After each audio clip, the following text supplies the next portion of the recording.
Hello everyone, welcome to সঙ্গী সাথী পাঠশালা। আজকে আমরা DElEd part 2 session 2023-25 educational studies CC02 নিয়ে আলোচনা করতে এসেছি। এখানে আমরা প্রথম ও দ্বিতীয় অধ্যায়ের গুরুত্বপূর্ণ প্রশ্নগুলো 2 নম্বরের প্রশ্নগুলো নিয়ে আলোচনা করব। 1 নম্বর প্রশ্ন রয়েছে, শিক্ষার লক্ষ্য বলতে কী বোঝো? কী বলছে? শিক্ষা একটি সচেতন প্রক্রিয়া। শিক্ষার্থী কোনো উদ্দেশ্যে পৌঁছানোর জন্য বিভিন্ন কৌশল আয়ত্ত করে। শিক্ষার উদ্দেশ্যকে বাস্তবায়িত করার জন্য সে যা যা করে তাকে শিক্ষার লক্ষ্য বলা হয়ে থাকে। শিক্ষার্থী তার নিজের ব্যক্তিত্বকে পূর্ণরূপে বিকশিত করার জন্য, সামাজিক দক্ষতা অর্জন, গতিশীলতা অর্জন করার জন্য প্রধান যে বিষয়গুলোকে গুরুত্ব দেয় তাকেই আধুনিক শিক্ষার লক্ষ্য বলা হয়ে থাকে। এখানে বোঝাচ্ছে কি, আমরা নিজেদের একটা ডিগ্রি, যেমন আমাদের ডিএলএড কোর্স, সেটা করার জন্য আমরা কী করছি? আমাদেরকে 2 বছরের একটা কোর্স করতে হচ্ছে। সে পার্ট 1-এ আমরা 5টা সাবজেক্ট নিয়ে পড়েছি, আবার পার্ট 2-তে আমরা 3টে সাবজেক্ট নিয়ে পড়ছি। তো এই যে আমাদের সেই সাথে আমাদের লেসন প্ল্যান করতে হচ্ছে ইত্যাদি, এই সব কিছু মিলিয়ে আমাদের পরীক্ষা হবে এবং তারপরে আমরা এই ডিএলএড কোর্সটায় সাকসেসফুল হতে পারবো এবং আমরা প্রাইমারি টিচার্সের জন্য এবিলিটি অর্জন করব। তো এই যে পুরো কার্যক্রমটা, ডিএলএড কোর্সে ভর্তি হওয়া থেকে 2 বছরের যা যা ক্রিয়াকলাপ আমরা করব, এক্সাম দেব এবং তারপর আমরা এই কোর্সটায় ফুলফিলমেন্ট হব বা সাকসেস পাবো, এইটুকুই হচ্ছে এখন আপাতত আমাদের এই কোর্সটা কমপ্লিট করার প্রধান গুরুত্বপূর্ণ লক্ষ্য। কিন্তু আমরা এই কোর্সটা কেন করছি? আমাদের লক্ষ্য হচ্ছে টেট দিয়ে প্রাইমারি টিচার্স হওয়া। প্রথম প্রশ্নে আমরা কী বলছি? এখানে আমরা সাবজেক্ট ভিত্তিক কোনো একটা শিক্ষাকে বোঝাচ্ছি, এডুকেশনকে বোঝাচ্ছি। এরপরে আমরা 2 নম্বর প্রশ্নে কী বলছি? শিক্ষার চরম লক্ষ্য বলতে কী বোঝানো হয়? নিজের ভাষায় লেখো। এখানে শিক্ষার চরম লক্ষ্য বলতে কী বোঝাচ্ছে? এটা আমি আগেরটা বললাম যে শুধুমাত্র কোনো একটা কোর্সের ক্ষেত্রে আমি কি করছি। 2 নম্বরটা বলছি যে আমরা যে শিক্ষা গ্রহণ করছি, একদম জন্ম থেকে মৃত্যু অবধি আমাদের যে শিক্ষা, জন্ম থেকে মৃত্যু অবধি যে শিক্ষাটা, সেটার আসল গুরুত্ব কোথায় সেটা আমরা বোঝাচ্ছি। এখানে কী বলছে? শিক্ষার চরম লক্ষ্য বা লক্ষ্য, শুধু লক্ষ্য হিসাবে বলতে পারো, শিক্ষার্থীর সর্বাঙ্গীন বিকাশ সাধন করা। শিক্ষার্থীর সর্বাঙ্গীন বিকাশ কি? সর্বাঙ্গীন বিকাশ বলতে বোঝায় সামাজিক বিকাশ, ধর্মীয় বিকাশ, আত্ম উপলব্ধি, আধ্যাত্মিক বিকাশ, রাজনৈতিক, অর্থনৈতিক বিকাশ, চারিত্রিক বিকাশ, দৈহিক বিকাশ এবং বৌদ্ধিক বিকাশ। আমাদের শিক্ষার্থীর মধ্যে শিক্ষা এমনভাবে গঠন করতে হবে যাতে তার সামাজিক বিকাশ, ধর্মীয় বিকাশ, আত্ম উপলব্ধি, সে যাতে বুঝে উঠতে পারে যে সে আসলে কী জন্যে এই যে সমস্ত বিষয়ে শিক্ষা লাভ করছে, এবং তার আধ্যাত্মিক বিকাশটাও আমাদের করানোর দরকার, এবং রাজনৈতিক বিকাশ, অর্থনৈতিক বিকাশ, চারিত্রিক বিকাশ, সমস্ত দিকের বিকাশ ঘটানো হচ্ছে শিক্ষার প্রধান ও মূল লক্ষ্য। এই প্রশ্ন কি? প্রথাবদ্ধ শিক্ষা সংস্থা কাকে বলে? আচ্ছা, এই প্রশ্নগুলো কিন্তু খুব গুরুত্বপূর্ণ। যদি কেউ শিক্ষার লক্ষ্য বলতে কী বোঝো এইটা নাও লিখতে চাও, তাহলে এটা অবশ্যই তোমরা শিক্ষার লক্ষ্য এই প্রশ্নটা এলে লিখতে পারবে। এটা খুব গুরুত্বপূর্ণ।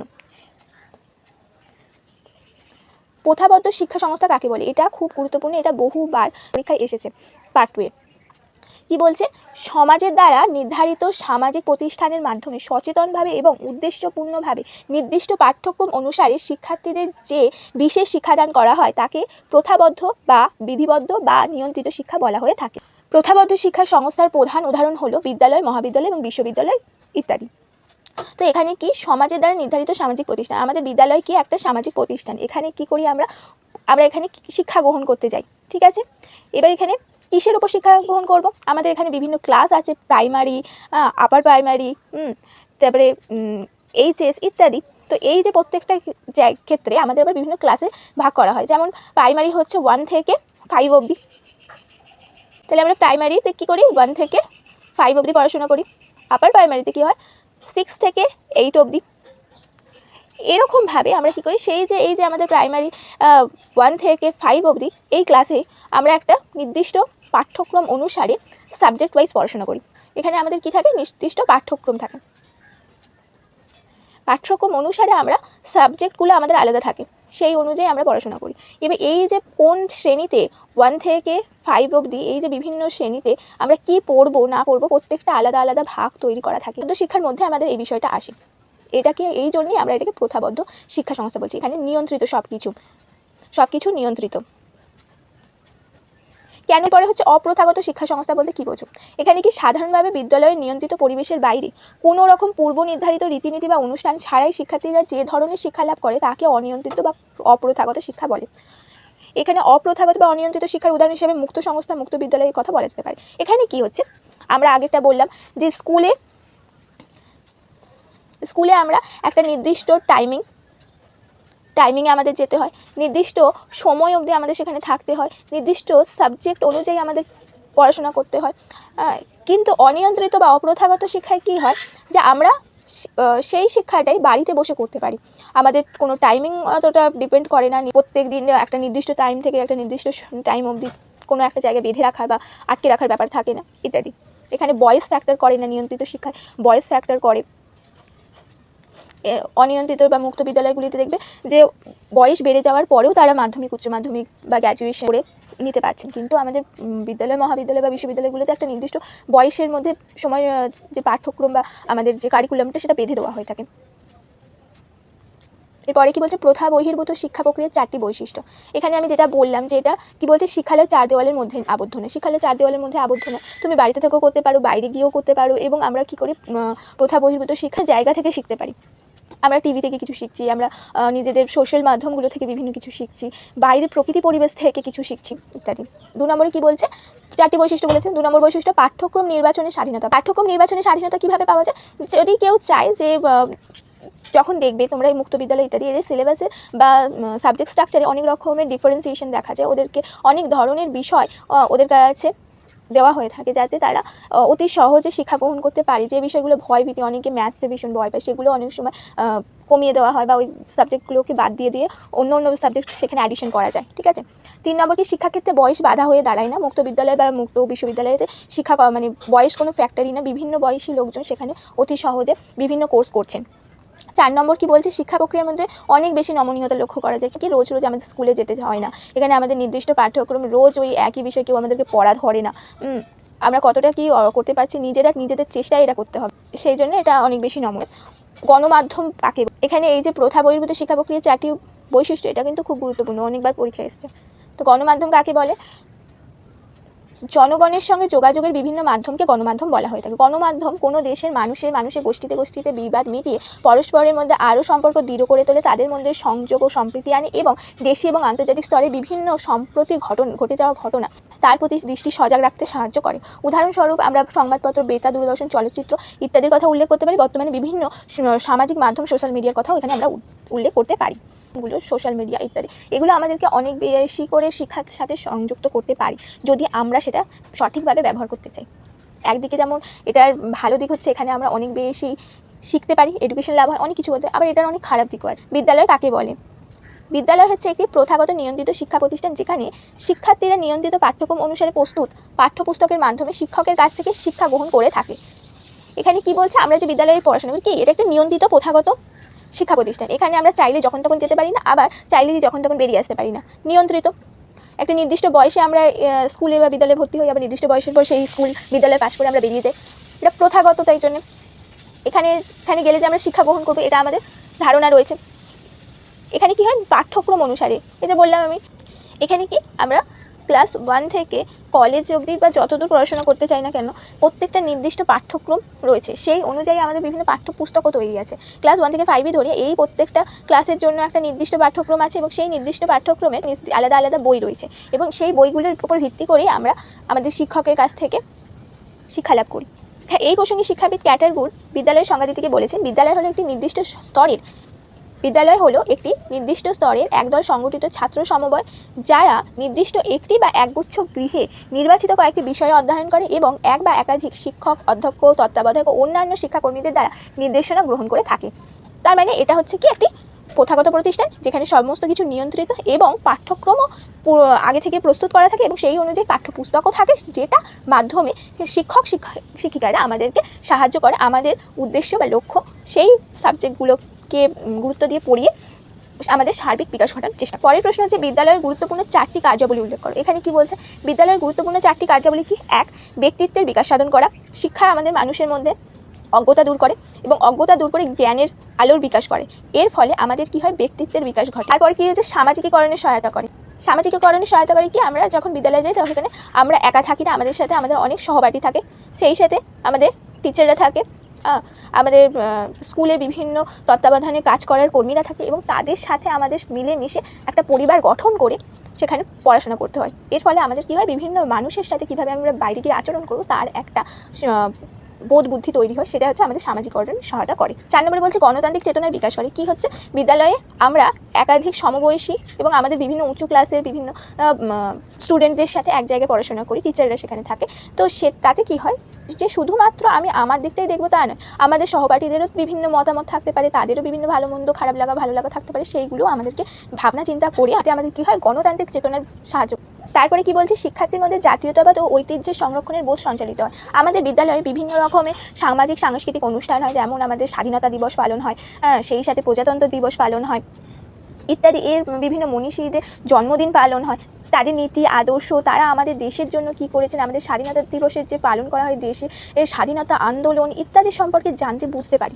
এর ফলে আমাদের মধ্যে জাতীয়তাবাদ এবং নিজেদের বিভিন্ন ঐতিহ্য উৎসব ইত্যাদির প্রতি, নিজেদের বিভিন্ন উৎসব ঐতিহ্যের প্রতি আমাদের আগ্রহ তৈরি হয়, শ্রদ্ধাশীল হই আমরা। ফলে বিদ্যালয় আমাদেরকে বিভিন্নভাবে একজন আগামী ভবিষ্যতের নাগরিক হিসাবে গড়ে তুলতে, গঠন হতে সহায়তা করে। এরপরের প্রশ্ন হচ্ছে শিক্ষার উপাদানগুলি কী কী। এটা খুব গুরুত্বপূর্ণ প্রশ্ন। কি বলছে, আধুনিক শিক্ষা ব্যবস্থায় শিক্ষার প্রধানত 4টি উপাদান। কী কী? শিক্ষার্থী, শিক্ষক, পাঠ্যক্রম ও বিদ্যালয়।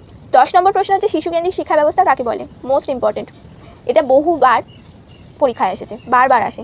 যে শিক্ষা ব্যবস্থার কেন্দ্রে শিশু বা শিক্ষার্থী অবস্থান করে, শিক্ষার্থীর চাহিদা, প্রয়োজনীয়তা, তার আগ্রহের দিকে দৃষ্টিপাত করে শিক্ষা প্রদান করার ব্যবস্থা করা হয়, সেই অনুযায়ী পাঠ্যক্রম পাঠ্যসূচি সজ্জিত করা হয়, তাকে শিশুকেন্দ্রিক বা শিক্ষার্থী কেন্দ্রিক শিক্ষা বলা হয়ে থাকে। এবং আমাদের আধুনিক শিক্ষা ব্যবস্থা সব সময় শিক্ষার্থী কেন্দ্রিক শিক্ষা ব্যবস্থার কথা বলা হয়েছে। শিশুকেন্দ্রিক শিক্ষা ব্যবস্থার মূল কি হচ্ছে, সবসময় শিশুকে সক্রিয় রাখতে হবে, শিশু সক্রিয়ভাবে তার শিক্ষা গ্রহণ করবে, শিশুকে প্রধান গুরুত্ব দিতে হবে, শিক্ষার্থীকে প্রধান গুরুত্ব দিতে হবে। পরের প্রশ্ন কি হচ্ছে, বলছে যে শিশুকেন্দ্রিক শিক্ষা ব্যবস্থার 4টি বৈশিষ্ট্য কী। এখানে আমরা 4টি বৈশিষ্ট্য গুরুত্বপূর্ণ, এটাও খুবই গুরুত্বপূর্ণ বারবার। শিশুকেন্দ্রিক শিক্ষা ব্যবস্থার প্রধান 4টি বৈশিষ্ট্য হলো, শিক্ষা কেন্দ্রে শিশু বা শিক্ষার্থী অবস্থান করে, শিশু আমাদের কি করতে হবে, যে শিক্ষার্থীকে গুরুত্ব দিতে হয়। 2 নম্বর বলছে শিক্ষার লক্ষ্য নিয়ন্ত্রণে শিক্ষার্থীর চাহিদাকে প্রধান গুরুত্ব দেওয়া হয়।